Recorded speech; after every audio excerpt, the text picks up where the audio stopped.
Okay, so it's preparing. And I remember I have to turn this thing down, otherwise we get some kind of echo.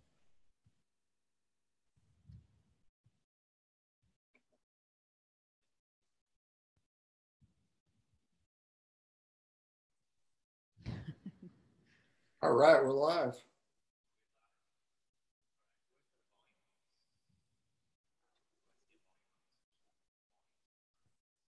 Can you go? I don't hear Sunil now. Can you hear me? Okay, now you can hear me now. Yep, perfect. On those. Okay.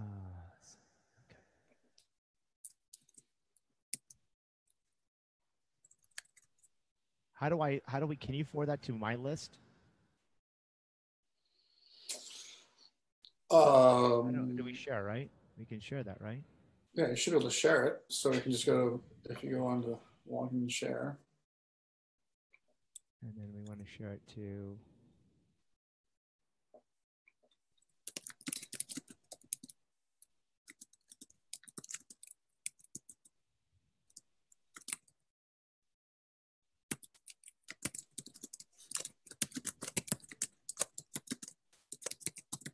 Okay, hopefully that's good. Now, where are these guys? It's 3 minutes till the show. Damn it. Yeah, it makes stressing me out.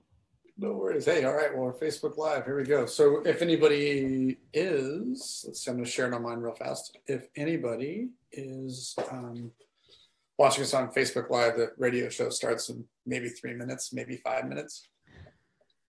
So get something healthy to eat and sit back and prepare to enjoy the show. Yeah. Go the Whole Foods plant-based snack. It's our best bet. Anti-inflammatory diet. Okay, so let's. A nice warm cup of tea.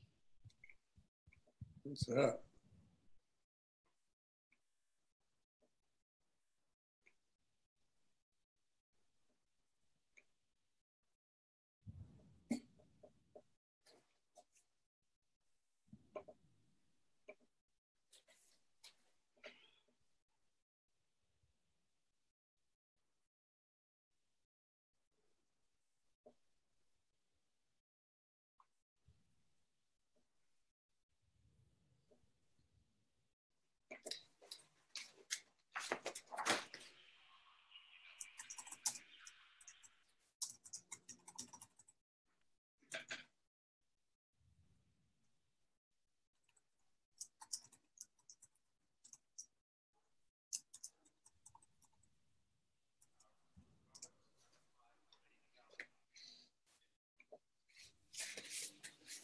All right, still on Facebook Live, getting ready for the radio show. Just I threw in a couple links. I'll do the same thing on yours, Sunil. Let me go back over to that.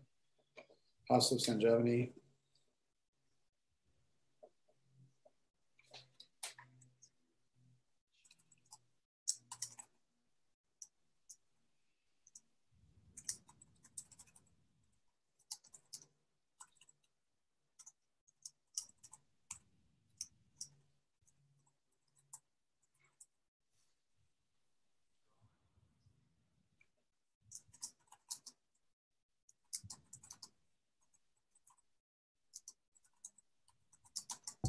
Check, check, 1, 2. Check, Clear, check, 1, 2. Can you guys hear us? Yes. Dr. Pi? I'm not hearing you, Dr. Pi. Can you hear me now? Can you hear me now? There you go. All right. Yeah, apparently I had to unmute us. Okay. Oh. All right. Can you hear me okay? Can you hear Maureen? Hello? Yep, sure can. And can you hear Theo, the guest? Hey, Theo, count backwards from 5 for me. 5, 4, 3, 2, 1. Good to hear you, Robert. Yep, sounds good. Dr. Pi, one more time. Count backwards from 5. 5, 4, 3, 2, 1. All right. Yep, I think we're good. Okay. And then how do I I have a split screen. There's 3 images. Can I just do 2? How do I do that? Remove? No, I can't remove VoiceAmerica. Just leave it. Okay, but they'll see 3, and they'll see it's like this weird thing. Maybe high non-video protest. There we go. There we go. Okay, can you still hear us? Hopefully you can still hear us. Yep, gotcha. Okay. And then will we hear the music on our end? Did you want to ask him about times? Yeah. All right, we're just about 1 minute up. Okay, Robert, can you tell us the times of the breaks on a 2 minute from a 2 to 3 show?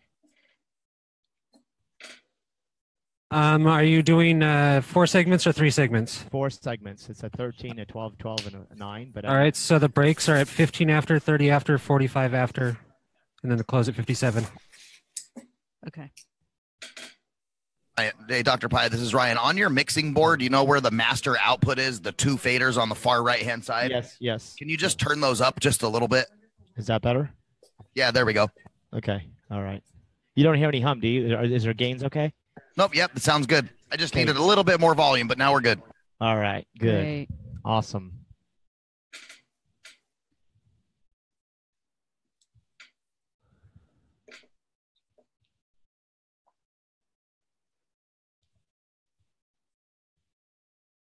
And then, all right. I'm not sure when I hear we shall hopefully hear the music when it comes on. He's sick. All right, I'm going to go ahead and send the feed your way. We're going to get started right now.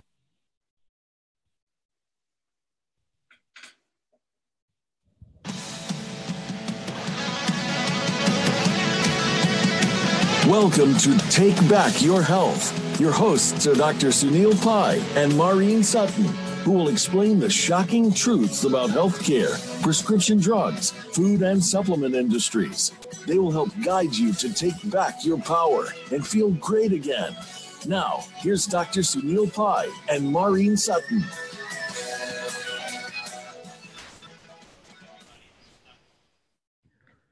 Welcome, everybody. This is Dr. Sunil Pai. I Take Back Your Health with my co-host, Maureen Sutton. Hi, welcome. And we're on Facebook Live today, so hopefully everybody can share this video. Last week on our show, we had a really important topic, which is what is inflammation. So if you missed that, please go back and listen to the archives.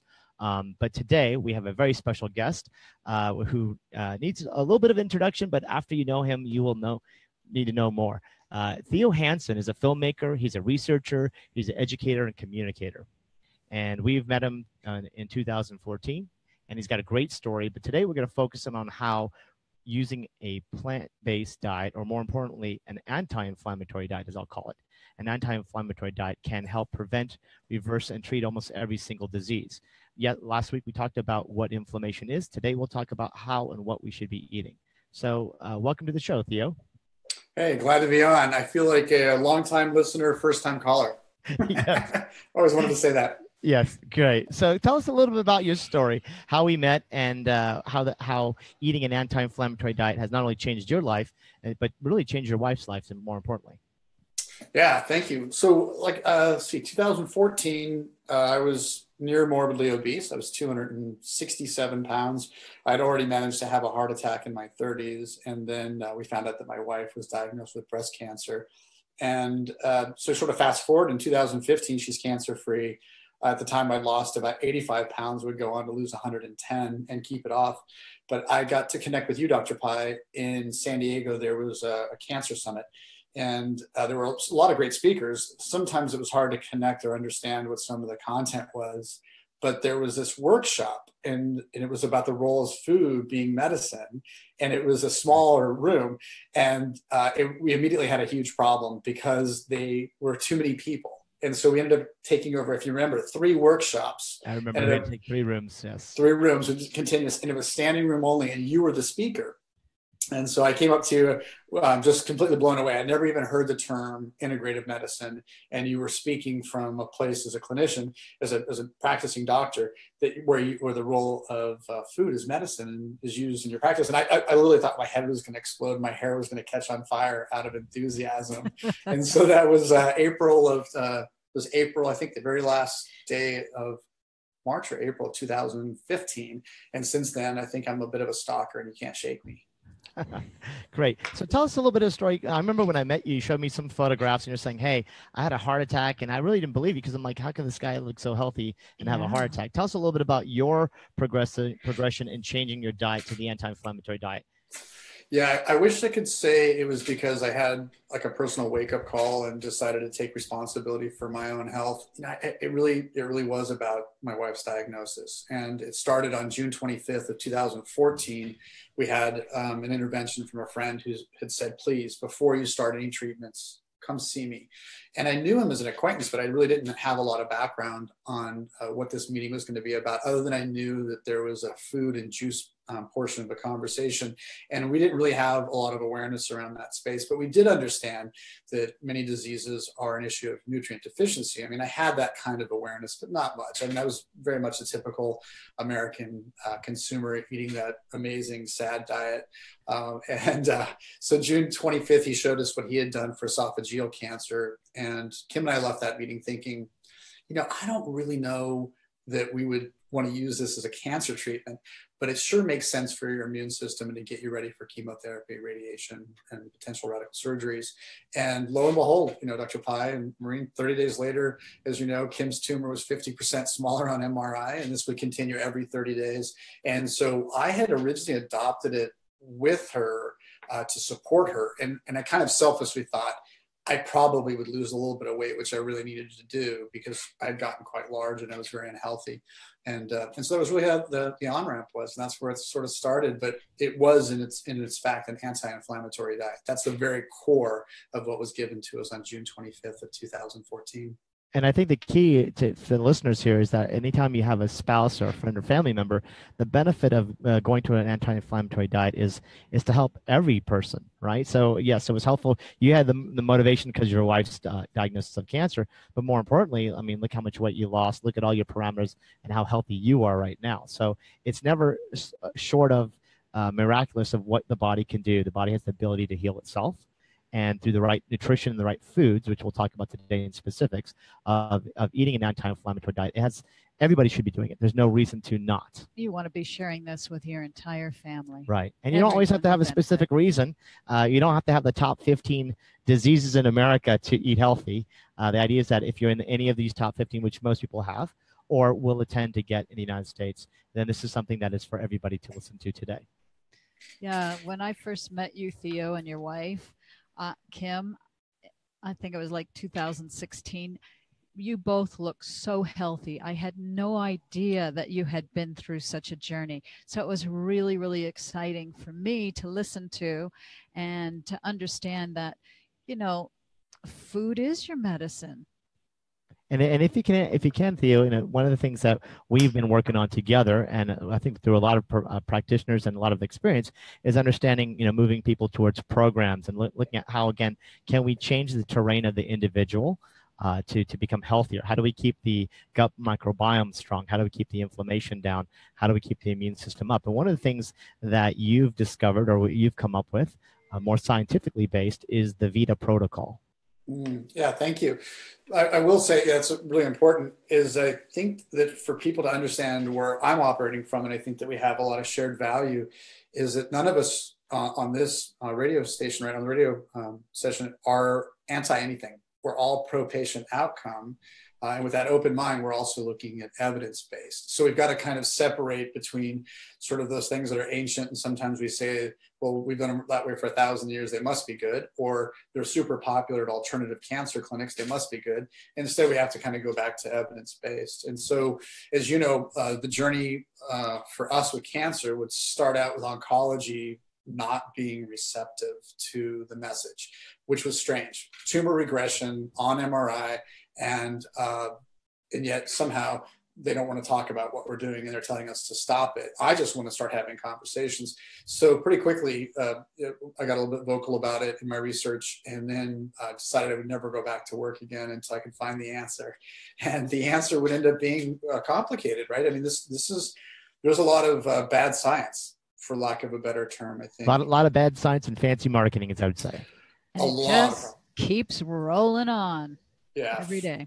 I think the challenge for most people with a diet is that if you turn on any social media right now, which they're watching this on hopefully, is that, or listening to it, is that you'll see every day a diet phase, a diet plan, a diet book. And most of these things, which we'll hopefully cover today, some of them in detail, some of them in summary.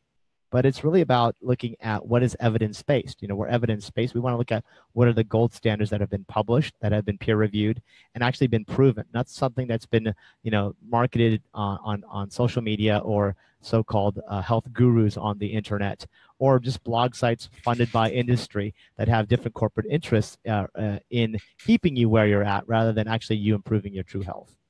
Yeah, and I think the industry is also struggling with anecdotal evidence, right? So if something works for me, it must work for all people. If I can lose weight taking a supplement, then everybody should be taking that supplement to lose weight, because losing weight is intelligent because it reduces our risk of diseases. But that's not accurate. It doesn't really actually work that way. We do have gold standards, and then we have silver standards, and then we have not silver standards. So, you know, in that journey back to the Vita protocol, one of the things that Kim and I have always been committed to do was that the gentleman who shared the data with us was a PhD who'd used it for himself. And then we continued to build on that, but it was open source. He gave it to us. And so we just continue to give it freely. And so you can find that at the vitaprotocol.com, which is VIDA, the Vita protocol. And it's all free. And everything that we learn, and as you know, you're one of my great sources of learning. I'm constantly harassing you by email for questions that I have as we continue to test theories and ideas to come to better positions. I don't really have any conclusions, you guys. I'll just be honest. I'm never closed-minded, and I'm always looking for more. But without sounding too anti, I think the greatest example, Dr. Pai, that I have is that the diet, the eat right for your blood type. Like, right, that's a really popular diet, but yet it's been studied in universities, never reproduced. The gentleman sells over 8 million copies of his book, feigns 2 studies and never does. And then I have to listen to people tell me how people need individualized diets that are dramatically different from each other, completely ignoring all the data and science. So, sure. So I hate to interrupt you, but it's time for us to speak about our most generous sponsor. Yes. So when we talk about, you know, the Vita protocol and getting all the nutrients into the body, right, we're looking at stimulating your immune system functioning. And one of the things that we know that we can get from foods is things called beta glucans. It's found in yeast, it's found in oats, barley, and mushrooms. But there is a beta glucan that we like to use in our practice, that we use with our patients, that actually has clinical data and improves 4 main parameters in the study comparative to all 40 other beta glucans in the market. So go to purebetaglucan.com, and it's called Glucan 300. And if you mention PAI, promo code PI at checkout, you'll get a discount at checkout. So again, purebetaglucan.com, and that's for Glucan 300, our favorite natural supplement that will help improve your natural immune system functioning. Now, going back to the Vita protocol and going back to evidence-based, yes, the book, the blood type diet, did sell a lot. Even Atkins, remember from the 90s, you know, that Atkins Corporation sold about $1.3 billion worth of product. Okay, but we now look back 25 years, 30 years later, and actually heart disease is worse than it's ever been. Every 20 minutes, or sorry, every 20 seconds, someone is having a heart attack in the United States. 3 jumbo jets every day, people are dying in the United States. So these fad diets of eating more paleo keto are not really helping us. 100% agree. And particularly when it comes to cancer, it's very important to look at the diet. So whether you're being treated for cancer or you're on the mend from cancer, I really believe that the key to coming back to good health after disease is eating an anti-inflammatory plant-based diet. Yes, and that's key. And so when we talk about the anti-inflammatory diet, we're going to get into the specifics after this break from our sponsors. We're going to talk about what is protein, right? Where to get your protein? What about antioxidants? What about phytonutrients? What about fiber? And we'll also talk about key things like FMD and other aspects of fads, again, the plant paradox, ketogenesis, and also the risk of cancer growth with those things. We'll be back after these messages from our sponsors. All right, perfect. We're all clear. Back in a couple minutes. I could hear you typing, Theo. No, really? The microphone's that sensitive? Yeah. Oh, I love it. Okay, so we do have time to talk to people on Facebook. So for those people who are listening on Facebook or watching this, you can go to radio, RADIO, at Sanjevani, SANJEVANI, And make sure that you leave your name and where you're from so that we can give you a shout out on live radio. Yeah, so please send us questions and we'll be able to answer them. Usually we'll answer them in the following episodes if we can't get them to the show today. But again, it's radio@sanjevani.net. And also, for those people who just want to get on our newsletter list, go to sanjevani.net and sign up so that we can keep you posted on upcoming events, particularly our Curacao event coming soon. Food is Medicine retreat in Curacao, which will happen in August this year. It's going to be very, very exciting. Can't wait. My vote's August 5th because that's my birthday. So what better place to spend it than with you guys in Curacao? Okay. Yes, I think later on in the show, in a few weeks, we'll actually have the Minister of Health and the president of one of the universities down of Curacao to explain the island and talk about it's actually now been approved and passed through the whole official government that they are declaring themselves as a wellness island. So it'll be a great place to do the retreat. And we're excited to do that and share that with everybody who's listening. A wellness island. What a concept. Wow. Yeah, I'll start with an island. We'll eventually get to a whole country. All right, coming back here in about 12 seconds. Okay. Options, answers. You're listening to Voice America Health and Wellness.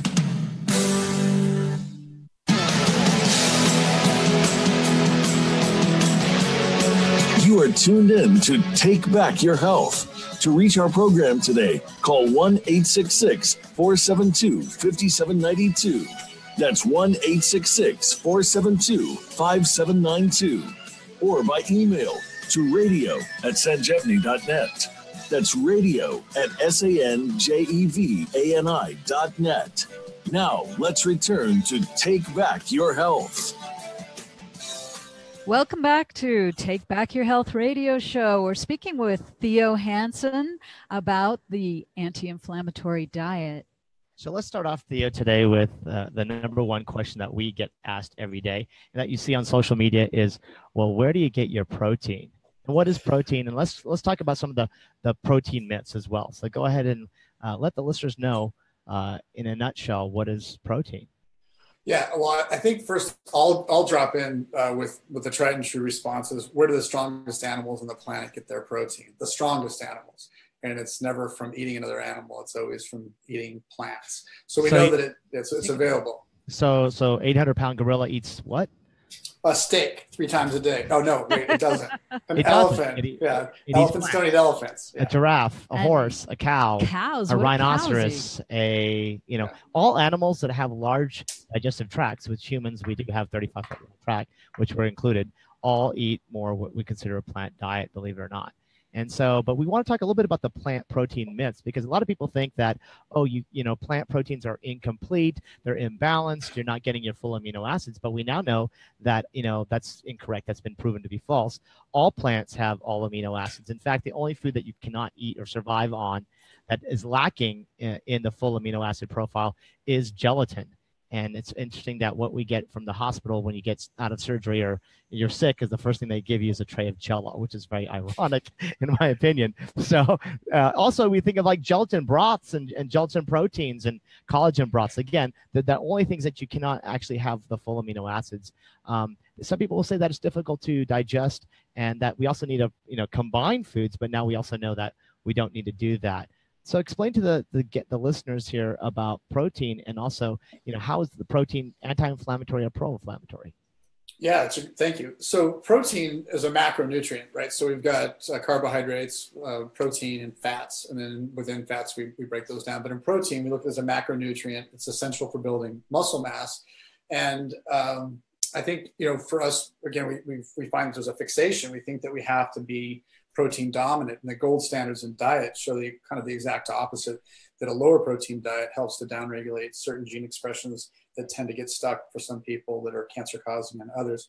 But as a nutrient, it's most essential in muscle building, but it's not solely and exclusively. I mean, we find some of our strongest weightlifting individuals don't eat a protein dominant diet. They eat a carbohydrate dominant diet. A lot of athletes are turning to a plant-based diet now, right? Yeah, and I think the aspect, they're not interested. I think most athletes are not looking at cardiovascular health, diabetic health, anti-cancer benefits. They're looking at, I want to compete better, I want to recover faster, being on an anti-inflammatory diet, and therefore, if I eat an anti-inflammatory diet, I can recover faster, train faster, and then I'm a better athlete. So, for more of a competitive aspect, most Olympic athletes now. I just read an article about the Formula One racer that won, I guess, the Formula One race car. That person's all now eating an anti-inflammatory plant-based diet. And so, plant proteins are, we know that they lower inflammation because they're predominantly omega-3s and not omega-6s. They don't contain any cholesterol, right? So when we look at heart disease being the #1 killer in the United States, again, plant proteins do not have cholesterol. So those people who are taking statin drugs, the problem is that we're eating too much cholesterol. It's high in antioxidants and high in phytonutrients and high in fiber, and we'll talk about that today. But why don't you explain us further about the benefits of the anti-inflammatory diet? Yeah. So again, back to source and where you're getting your protein from. What comes along with it. And so when we look back to in the plant kingdom as a primary source of protein, then it doesn't come along with any of the things that become inflammation causing, right? In fact, there are going to be anti-inflammatory compounds, phytocompounds that are naturally found in plant-based proteins versus in animal-based proteins. And this isn't really I'm not trying to set one up to fail or anything else. We're just having the honest conversation that if we're going to get 10 to 35% of our calories from protein, if we rely upon animal, we run into some challenges really quick because they tend to be higher calorie because there's a lot of fat associated.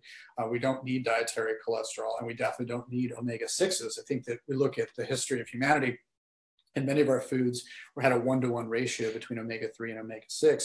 But now you look at the standard American diet or any industrialized country, by the way, now, and you're really seeing, oftentimes the 6-to-1 or more, where you're eating 6 times as much omega-6s than you are omega-3s. And then what about trans fatty acids, Dr. Pai?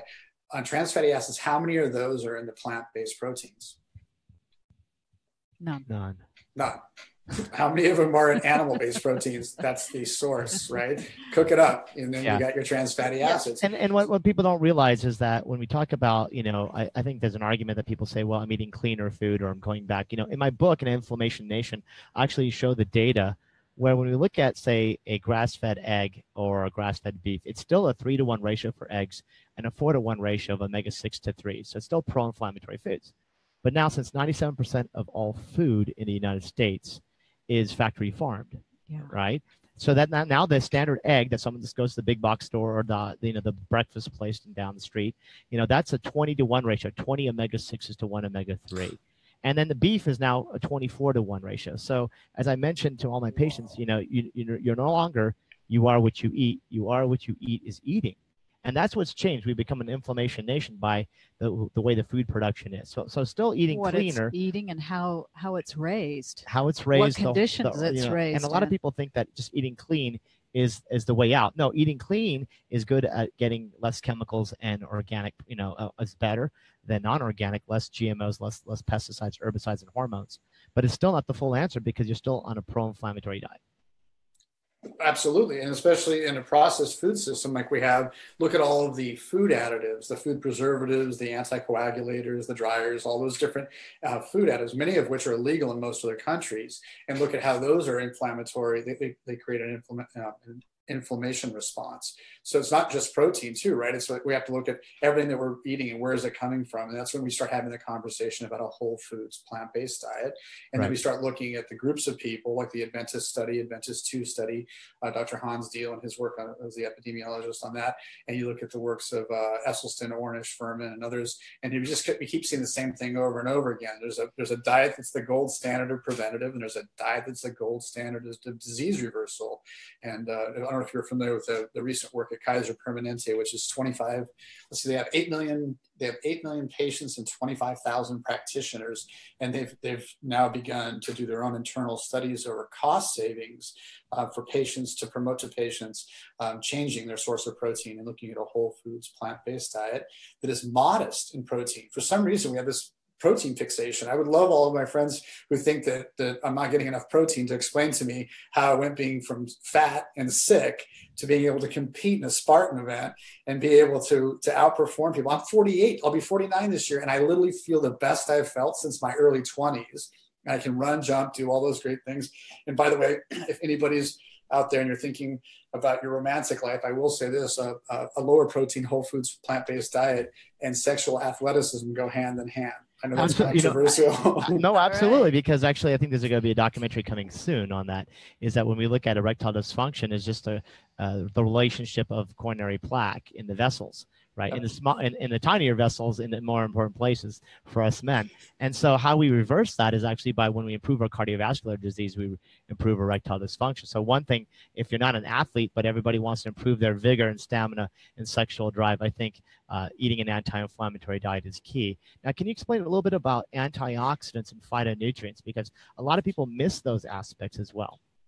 Yeah, first of all, I have to say, it always feels strange to have an expert ask me something along those lines. And I feel super humbled. As you know, in 2015, I took the reins as the chief operations officer for a medical meal startup. And so we had an all-star medical advisory board. And I also managed to do about 100 hours of continuing medical education, accredited programs, learning about really sort of understanding that. And I think the way that I would answer that is that we've had an awareness, but I think in the medical community, we're just now beginning to gain a consensus around that awareness that there are phytocompounds or factors and cofactors.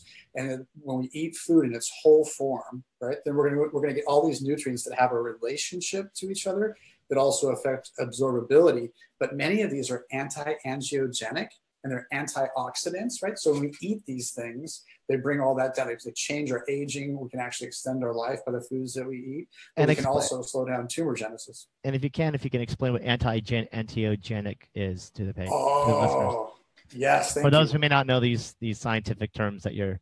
Yeah, sorry about that. I always forget because I live in a world in 24/7 where we talk about the role of food and lifestyle in the management reversal of cancer. So there's the Center for Angiogenesis, Dr. William Lee. This is a center that is very open and that's looking at pharmaceutical impacts for angiogenesis inhibition. But Dr. William Lee also recognizes the role of foods. So like in the Vita protocol, for example, there are 6 food compounds that have an anti-angiogenic benefit. And what angiogenesis is it works hand in hand with inflammation. But anytime you have trauma or you have trauma-like, so let's just say you had a wound, then what happens is the body recognizes there's a trauma, sends out vascular growth or small blood vessel support to it. And it also sends out human growth hormone. One of the reasons why we want to get a little nervous about some of the things that we do in conventional cancer treatments is that we can actually incite this. And so we want to try to turn down inflammation and we want to turn off angiogenesis because the body is just overwhelmed and in a state of total chaos, right? You know, Inflammation Nation. If somebody hasn't bought that book or doesn't have it in their library, they need to add it right now. You wrote it. It wasn't available in 2014 when I needed it. So, and now you wrote it in 2015 and it really changed my life. So I just wanted to call it when people want to know and understand. Thank you. I appreciate that. And speaking about phytonutrients. Speaking about phytonutrients, you know, one of the things that we like to look at from plants aspect is, remember, everything comes from plants, phytonutrients, antioxidants, and there's a special unique type of a nutrient that comes from mineral pitch, and it's called shilajit, and we like it. It's more specifically called pure black, and we recommend that people to use this every day. It's something that improves your cell response. And if you go to pureblack.com, purblack.com, you can learn more about how this important compound called shilajit, the original shilajit, I consider it, can help improve stamina, energy, and it's the best source out there. We use this every day with our patients. We strongly recommend it. And again, if you go use promo code PI, PAI, at checkout, you can get a discount. And Pure Black Shilajit will assist all of the other supplements and all of the food that you take in to make it more potent. Yeah. So again, how we improve the whole microbiome, how do we, improving, aspects of using this Vita protocol, again, vitaprotocol.com. But there's certain things that we can use now that have been used in Ayurvedic medicine for thousands of years, and go to pureblack.com to learn more about that. So coming soon, what we want to look at is now really talking about, when we talk about antioxidants and phytonutrients, I want to get an idea to the listeners, because there is no pill that comes from an animal protein. There's no beef pill, chicken pill, pork pill, really egg pill, dairy pill. To think about. No fish pill. Even the fish is a fatty acid of the omega-3. It's not the fish protein. So we have to really understand that, what we're looking at is when people are telling you to eat this and then buy all these supplements, it's like, no, we need to eat a nutrient dense diet. And that's key. And, coming soon after this break, we'll be talking about, what is a phytonutrient, defining that, what is an antioxidant, and more importantly, the role of fiber, because we're lacking that. In animal protein, there's absolutely no fiber. So we want to talk about those important things coming soon after this break. All right, excellent. All clear. Back in a couple minutes. And I just sent a message. We do have a caller on hold. Sure. Downtown Tony Brown. Is this the Tony Brown we know? I hope so. Yep, I'm sure it is. So how do we answer how do we call on hold? How do I answer the phone? Well, that would be when we come back in, and Okay. just announce that you have a caller. You'll be able to do that. Okay. All right. Yeah, I'll patch him in. All right. Thank cool. you. All right. And then so for everybody who's listening, Theo, let's cover a little bit more about the phytonutrients, right? What those are, and fiber. And then I really want to transition after those two more important things about detoxification and lowering xenoestrogens and hormones in the body. What those, every supplement is a phytonutrient predominantly. But more importantly, I want to talk about the aspects of the ketogenic diet and the FMD and paleo. Just throw out some data because people need to know. I mean, I have a whole book of like 400 pages of why you should be eating those things, but it's important because they need to know. You just want me to pick fights. You just want me to get in trouble with everybody. Yeah. Well, hey, nothing hurts more than the truth.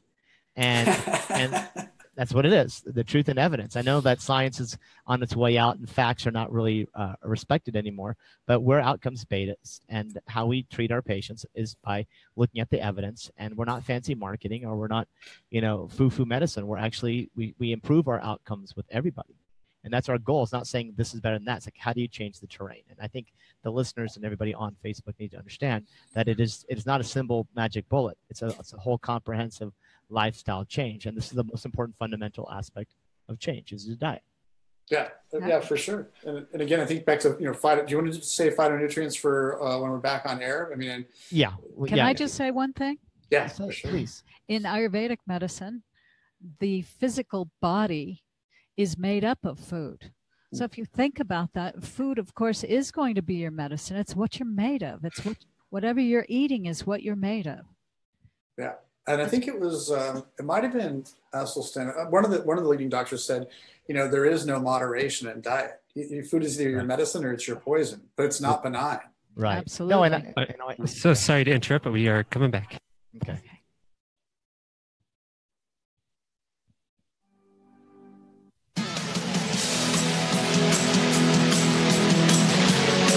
You are tuned in to Take Back Your Health. To reach our program today, call 1-866-472-5792. That's 1-866-472-5792. Or by email to radio@sanjevani.net. That's radio@sanjevani.net. Now, let's return to Take Back Your Health.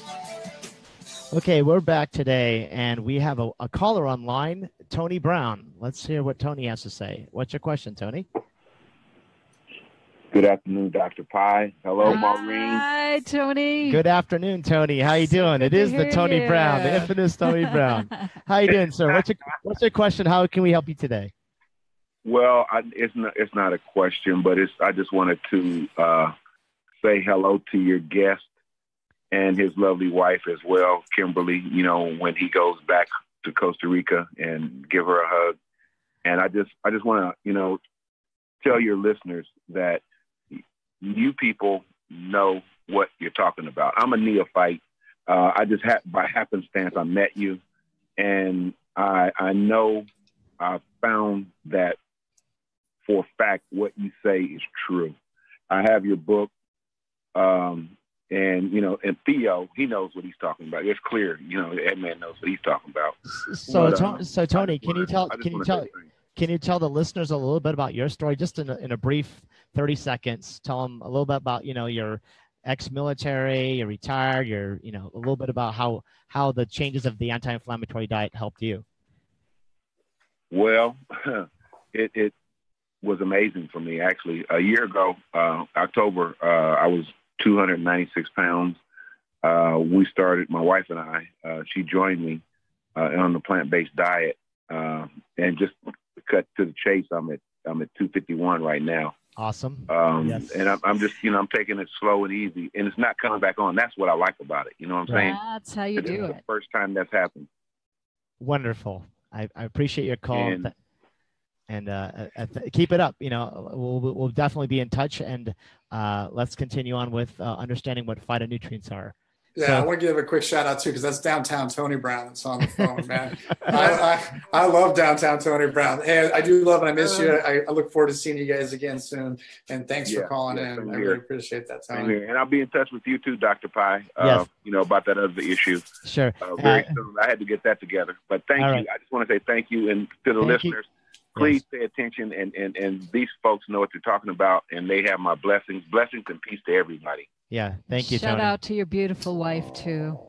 Thank you. All right. So going back to the phytonutrient aspects, phytonutrients meaning plant nutrients, right? So when people go to the health food store, what do we buy? We buy supplements. And what do the supplements have? Lutein, lycopene, zeaxanthine, bilberry, blueberry, resveratrol, green tea, curcumins, all these things, right? But where do they come from? Plants.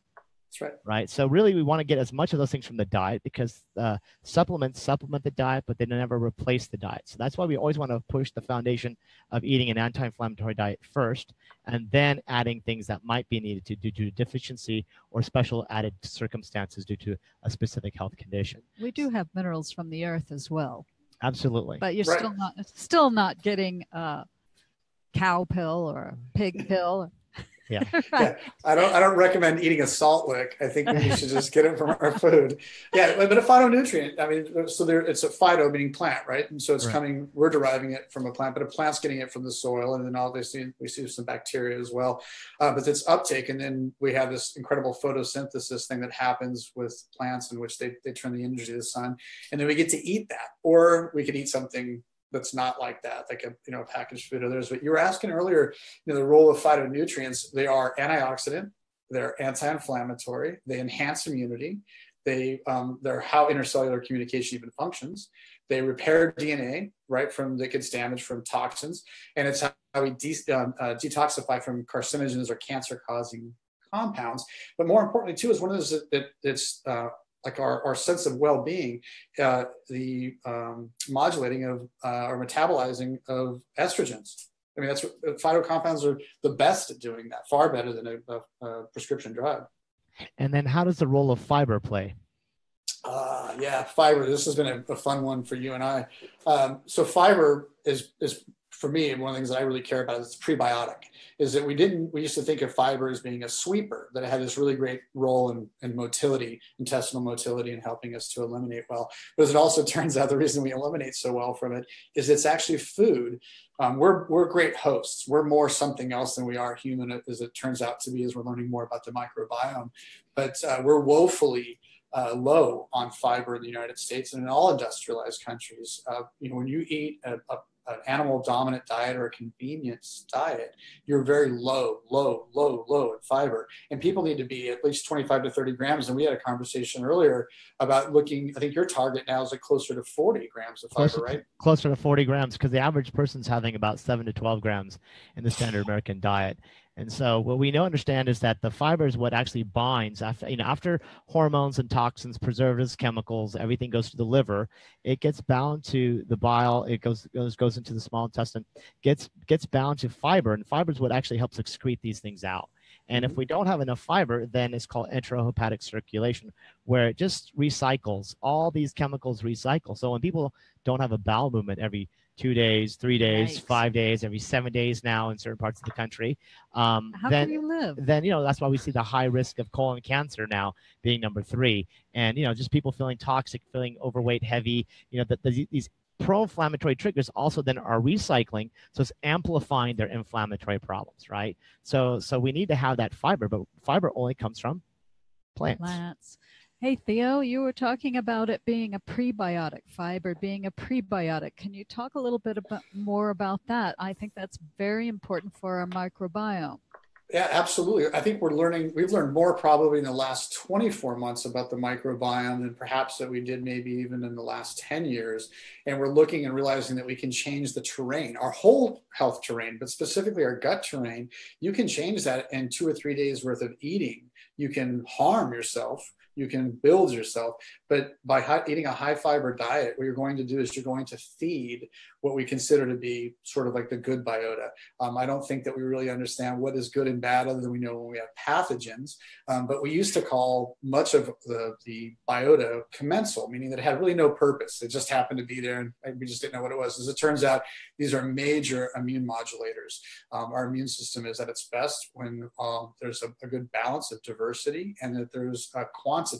And it turns out that the fibers is what actually feeds the majority of those. They actually feed each other. They all have this really beautiful interrelationship. But as it turns out, eating a lot of McDonald's is going to destroy you like really quick. Well, and a lot of people forget, it's like they think that they just need to go eat a fiber bar or a fiber supplement. But what they're missing is then the protein, the antioxidants, and the phytonutrients that come from plants. So we just want people to eat more fruits and vegetables. Try to get to 9 servings a day of more vegetables and fruits into the diet. Every 3 fruits and vegetables decrease your overall risk of cancers and chronic disease 30%. That's why you want to get 9 servings a day so you can get a 90% reduction. Yeah. Right? So these are simple things that everybody can start doing just by adding a few more things every day. 1 more serving of this, 1 more serving of that, more fruits and vegetables, more vegetables and fruits. Try to get a rainbow color, because remember, all the rainbow colors have phytonutrients. So like reds and yellows and purples and greens and dark greens and browns and blues and oranges. So make sure that you're eating a bunch of those antioxidants and phytonutrients. Now, again, antioxidants, American diet, everybody's eating such a sad diet, and then they're taking multivitamins, right? So the idea is that, when we test people, believe it or not, in our clinic, when we do functional testing, nutrient testing, we can see that everybody, I would say like 95% of everybody has come in with huge nutrient deficiencies due to the microbiome dysfunction, and also just eating foods that just don't have nutrient-dense materials as does the anti-inflammatory diet. Yep. Yeah, for sure. And I see the same thing that you're talking about, where we can start putting it in our mouth, but if our gut isn't working, then we're not actually able to uncouple, synthesize, and utilize. And I think you and I have seen that in some cases where we've seen the B12 and other Bs are being presented, iron, folates, and others, and people just can't do anything with them because they miss the biota that it takes in order to actually synthesize and uptake and to process those. And so you end up just having this vicious cycle of illness because people don't actually eat a high fiber diet. And being mindful of time, though, too, I wanted to mention, you mentioned about bowel movements. And one of the things that we notice is it's really, really important to help people get to a place where they're eliminating 2 and 3 times a day, not 2 and 3 times a week.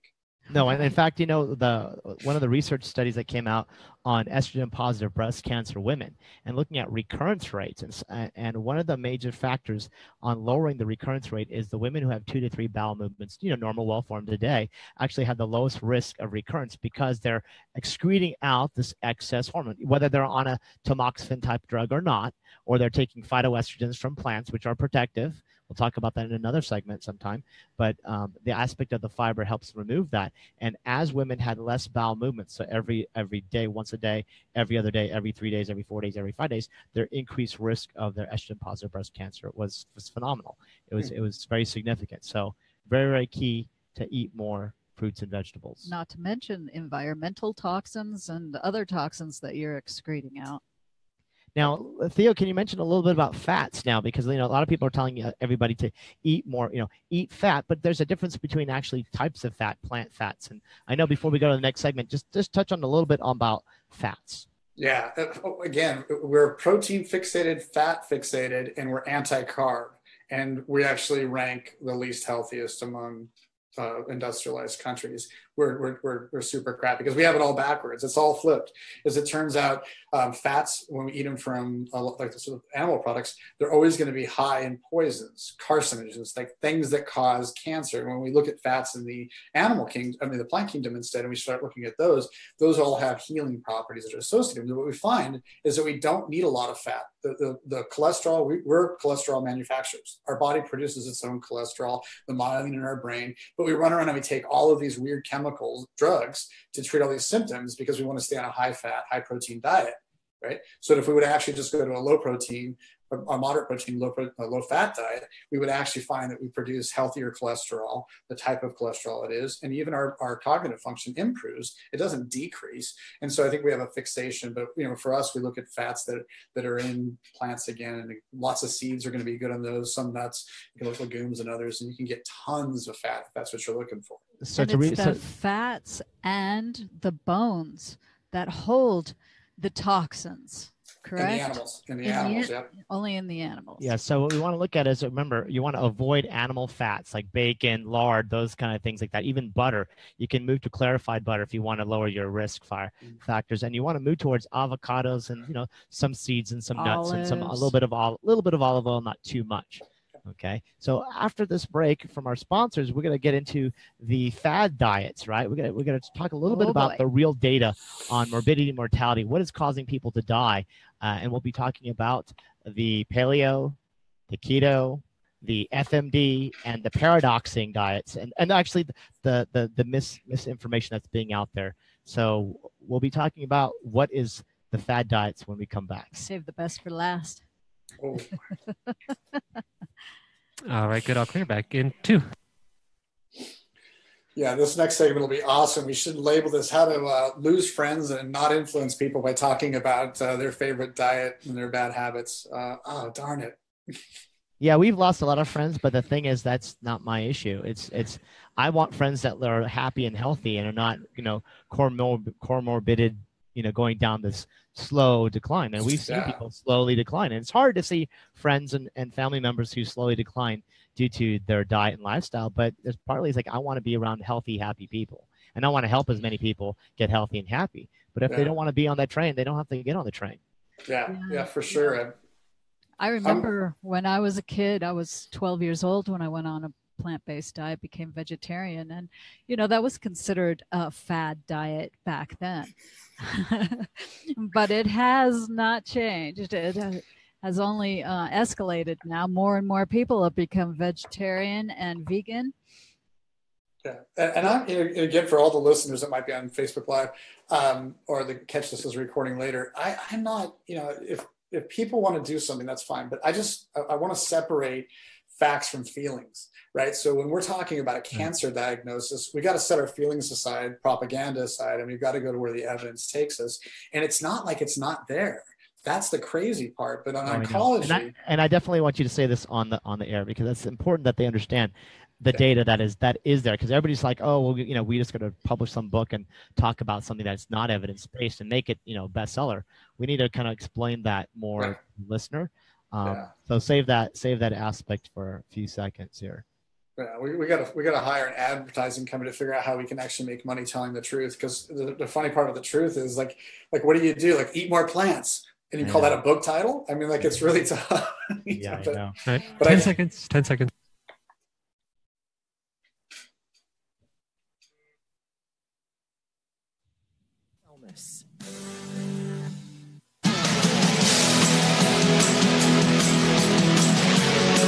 You are tuned in to Take Back Your Health. To reach our program today, call 1-866-472-5792. That's 1-866-472-5792. Or by email to radio@sanjevani.net. That's radio@sanjevani.net.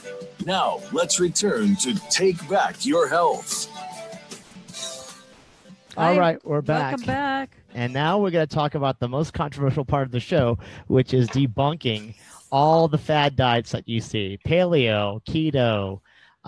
So first I want to give the preface that there's a lot of information since the Atkins diet, Atkins revolution almost 20, 25 years ago, maybe 30 years ago now, that was debunked, right? And then after Atkins died and then made $1.3 billion, the industry decided to come back and reinvent its name because Dr. Atkins was no longer alive. They can research how he died and why he died later. But we want to look at then, they introduced the idea of this primal paleo concept. And then after that was debunked through all the science, then they said, well, let's make it sound a little bit more scientific and make it sound more ketogenic, right? And then now we have even the fasting mimicking diet. And then we also have the plant paradox. So I want to just touch base on a little bit of all these things. And I finally want to talk about the issue that just because someone does surgeries, there's a big problem I see in medicine and also in publishing and marketing is that, they'll get a bestseller book if you're like, oh, I'm a doctor, I've done 10,000 surgeries on heart disease. That doesn't mean that they know anything about diet. And all of a sudden they've somehow magically come up with a solution that, thousands of researchers over decades have not figured this out. No, it's just about how to sell the name of a title. But no one is in the goal of reversing disease. We are in the business of reversing disease, but a lot of people are in the business of continuing managing and treating diseases. So let's talk about the paleo diet first. Oh. Wow. Yeah. Thank you. Can we just talk about religion or politics? It'd be so much easier on how to win friends and influence people. I think so. To answer the question, first is I think we sort of have to have some context. And the context for me is, are we talking about disease prevention or disease reversing? Or are we talking about I emotionally want to justify something? And so the one thing about almost every diet that you mentioned that you can keep in your diet is bacon, right? So why do we have a fixation on eating the belly of a pig? It's sort of mind boggling to me, but that seems to be the driver for most of the rationale as to why people want to kind of go to these camps. But I think if the context is, we look at epidemiological studies saying, where do we see the lowest incidence of diseases? They're always going to be a very specific diet. It's going to be a plant-dominant diet. It's a very simple diet, oftentimes called the peasant's diet. And then in disease reversal, it's super clear. So now if we want to go look at all these fad diets, first of all, they are fad. And did you ask me to go to paleo or keto? Because I'd like to go right to keto. You can do both, either or. Okay, yeah, because paleo is confusing. It's super broad, and you could be a plant-based paleo, you could be a bacon-based paleo, right. You can be an anything paleo. Right. You can be an elephant-based paleo. Right. But I don't want to be using caveman thinking. I think we've evolved from then, right? Yeah. So we should be using more conscious thought and actually science and information. So talk about the ketogenic. Yeah, so for me in the ketogenic diet, in my journey, my own personal journey of losing 110 pounds, and I'm my own test, then I get to play around with things. And I was playing around at the time. We were just sort of becoming aware of the science around predominantly plant-based, which was the protocol was. And so I was able to use plant-based ketogenics as I was studying it. But I also looked at all the literature. I wasn't trying to adopt a camp or a brand. And so separating facts from feelings, the reality is that a ketogenic diet doesn't actually have the science to support all of its enthusiasm. What we do have is that we have a lot of people who think they're on a ketogenic diet that are actually, for lack of a better term, on an Atkins diet, because they're eating a high fat, high protein, low carbohydrate, demonizing all carbs. That's right. Like, oh, I'm like a super low carb diet. But that was studied, right? So for 20 years, they followed women, and for 20 years, they followed men. For 100,000 people. 100,000 people is a lot of people. So it's a huge study. It's not just it's not 10 people or a little case report that a doctor might write in his book, right? Yeah. So what you end up on the other side of 20 years is the morbidity of cancer goes up 28%. Your death by cancer is up 28% if you went on this ketogenic diet or this high-fat diet. So let's say that 28% increase. Let's increase. Wait, but over what? Over what? The standard American diet was the baseline. Right. So standard American diet means everybody's dying already from heart disease, diabetes, et cetera, obesity, blah, blah, blah, right? And now we're saying that on top of the standard American diet, this kind of paleo-ish ketogenic diet is now actually 28% higher than that. Okay, so 28%. It's actually adding another layer of bacon and cheese onto that burger that's already causing the chest pain.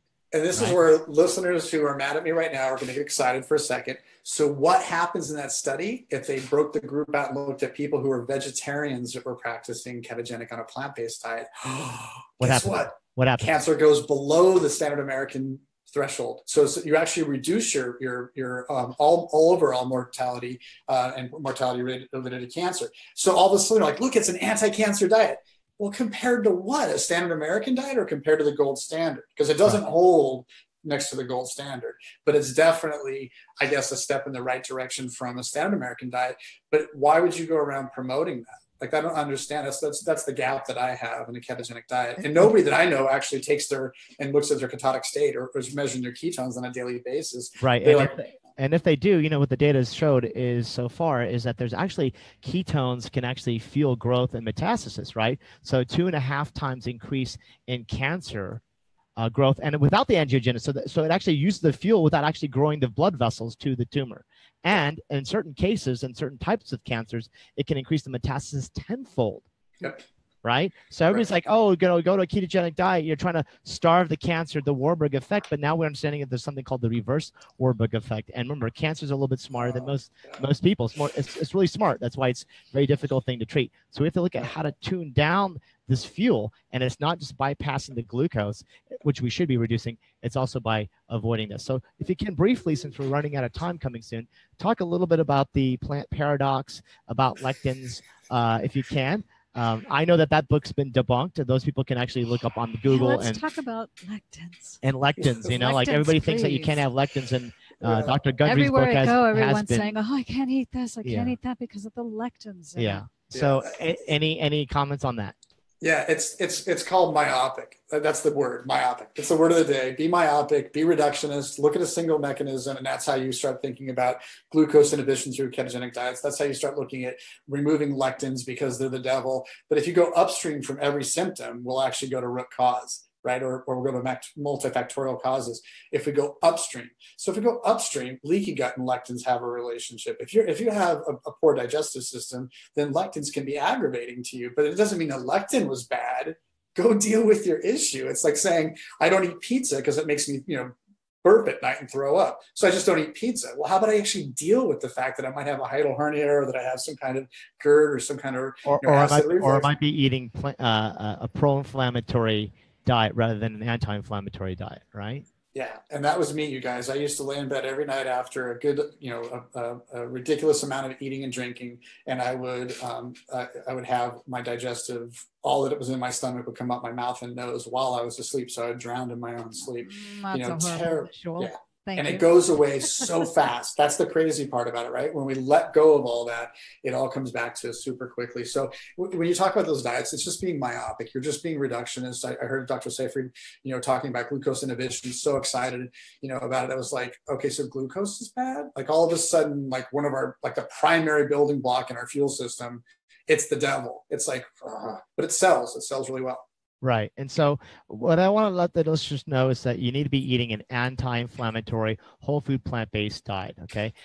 I'm strongly recommending you to listen to Tony Brown, who spoke as a great example. Listen to Theo Hanson, and go to the VIDA protocol. That's VIDA protocol.com to learn more. And also to look at the programs that he's done before, go to cancerunplugged.com, and you'll get a taste of what's coming soon that we'll be having in Curacao, the Wellness Island. I want to thank everybody today. I want to thank Maureen, Theo, for coming out here today and joining me on this episode of the Anti-Inflammatory Diet. Also, I want to thank our sponsors. If you can go to purebetaglucan.com and get Glucan 300, and also Pure Black, PURBLACK.com. Get some of the best Shilajit out there. Again, enter promo code PI, PAI, for a discount.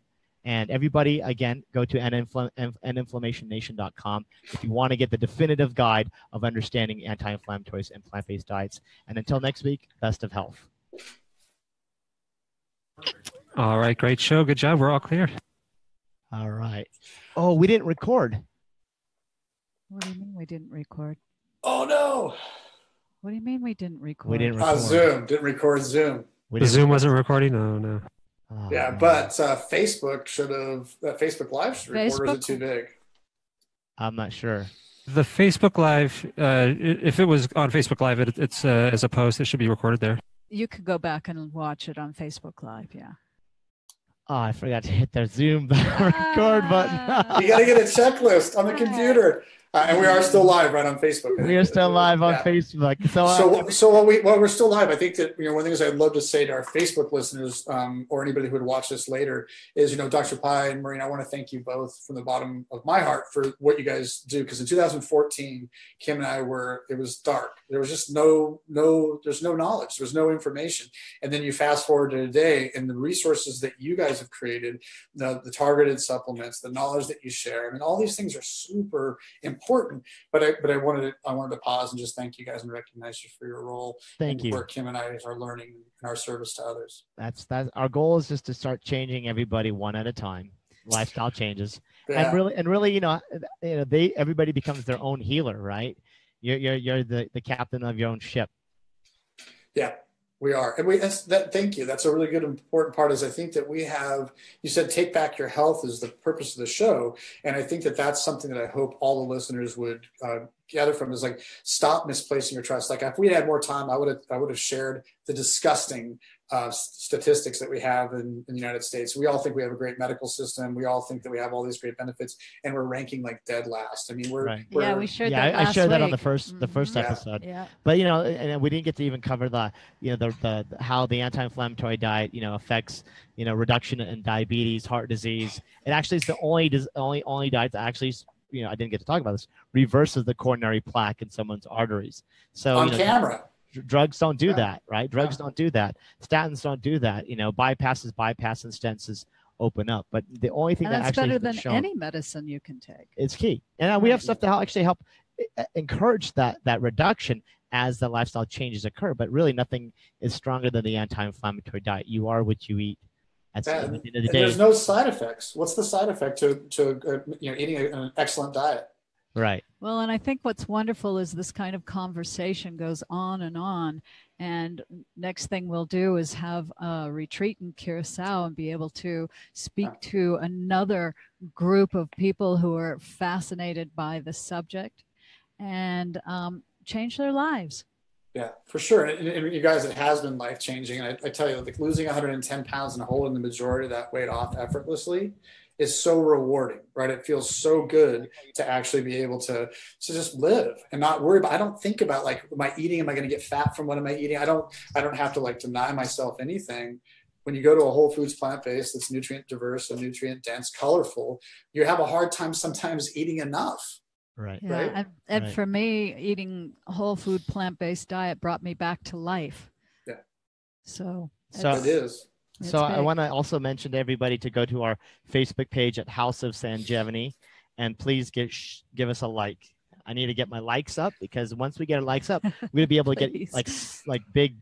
Way better guest than Theo. No, you'll actually be able no. Just kidding. Just that some people now, even though we've helped them become who they are, have like gateways to get through them, and we want to actually share some really important people, especially those people who've done research and actually are more in the front field of pushing out the data that we talk about every day on a one-to-one basis. So I really appreciate you being here today, Theo, and I'll bring you back later on when we talk about the microbiome. I think it's really key when we have the episode on microbiome and nutrient density of the gut, because many people still don't understand that and how really when we're talking about anti-inflammatory diet, use of anti-inflammatories and things that help with the immune system functioning, the microbiome is where everything's at. Absolutely, 100%. I mean, you and I are so aligned on that. And I want to remind anybody listening that the Vita protocol is open source. It's a chance for them to be able to go watch as much or as little as they want to. And then there's resources to keep rolling out. But also that 12-week cancer program, Conquering Cancer. And then with your help on it, now we're exploring actually having you do the program rather than me. I don't have an MD next to my name, and you do. Like, you're far more qualified, and I'm excited as we're exploring that. So for listeners that are out there, watch for upcoming announcements for the transition from what I created in a 12-week program, and then turning that into a much more robust program that I think people will get a lot more value from with you as the lead on that. So so they should go to sanjevani.net, SANJEVANI.net, and sign up for our newsletter and also the Vita protocol as well, and sign up for his information. Again, it's all open source. And so later on, we're going to have programs, and we're intending to actually move people in groups who need a little bit more hands-on, who are a little bit more in a serious health condition. And we're going to give them 12 weeks so that we can help change their epigenetics, help change the terrain of their body so that whatever treatment they choose to do, they will have a better outcome.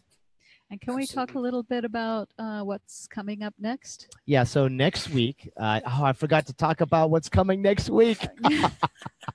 Finally. Oh, man, I got to practice the show stuff. But next week is super important because we're going to be talking about what you can take as natural anti-inflammatories. And we're going to have one of the world-renowned Ayurvedic physicians, Dr. Bharat Vaidya, who's our favorite. Her teacher, one of my favorite colleagues, who will talk about Ayurvedic medicine. And we're going to get into aspects of ingredients in food as medicine. and a little bit of historical aspect of use of those natural anti-inflammatories. So tune in next week as we're going to give you some solutions outside of the anti-inflammatory diet, now how we can get into medicines and nutraceuticals and understand a little bit about natural medicines and how they can help you and reduce your risk of black box warnings and side effects of drugs.